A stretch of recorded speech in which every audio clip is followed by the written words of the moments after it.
Hello बच्चों, let's read this question. The question say that which of the following gases is responsible for global warming? Option A carbon monoxide, option B carbon dioxide, option C nitrogen, option D ozone. तो सबसे पहले समझेंगे बच्चों की concept.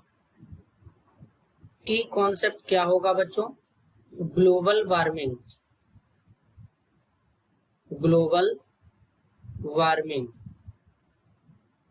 तो basically बच्चों अगर हम ग्लोबल वार्मिंग की बात करें तो किस तरीके से इसको समझ सकते हैं। ग्लोबल वार्मिंग के केस में अर्थ का जो टेम्परेचर होता है वो इंक्रीज कर जाता है बच्चों। Global warming is the increase of earth average surface average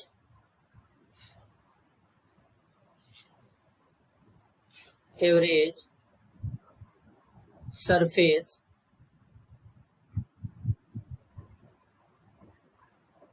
temperature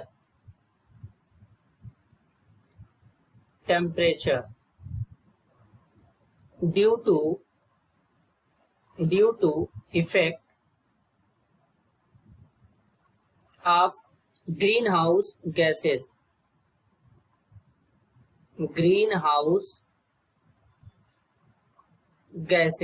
अब ग्रीन हाउस गैसेस में कौन आता है बच्चों? Such as carbon dioxide,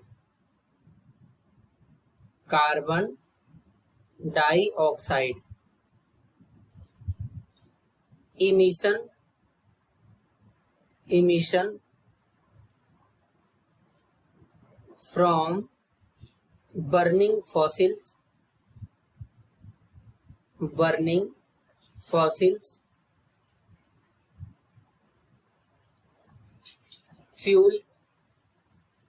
fossil fuels or from deforestation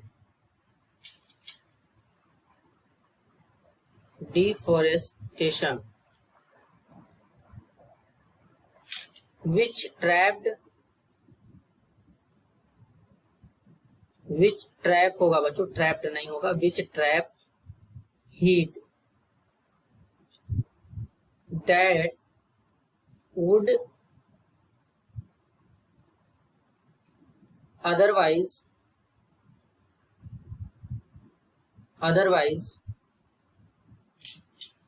escape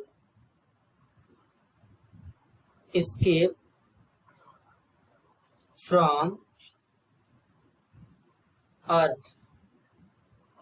तो बेसिकली बच्चों जो ग्रीन हाउस गैस है जो कि ग्लोबल वार्मिंग के लिए रिस्पॉन्सिबल है वो है कार्बन डाइऑक्साइड, जो कि कहाँ से रिलीज होता है?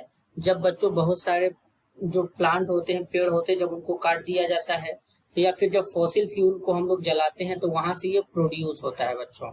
और यही कार्बन डाइऑक्साइड क्या करता है? हीट को ट्रैप्ड कर देता है अर्थ पे, जिसके कारण इसका टेम्परेचर इंक्रीज कर जाता है। तो बेसिकली जो ग्लेशियर होते हैं वो मेल्ट होने लगते हैं, तो इसी को ग्लोबल वार्मिंग कहते हैं बच्चों, ग्लोबल वार्मिंग कहते हैं। तो करेक्ट आंसर क्या होगा बच्चों? Option B. This is your answer. I hope you understood it well. All the best.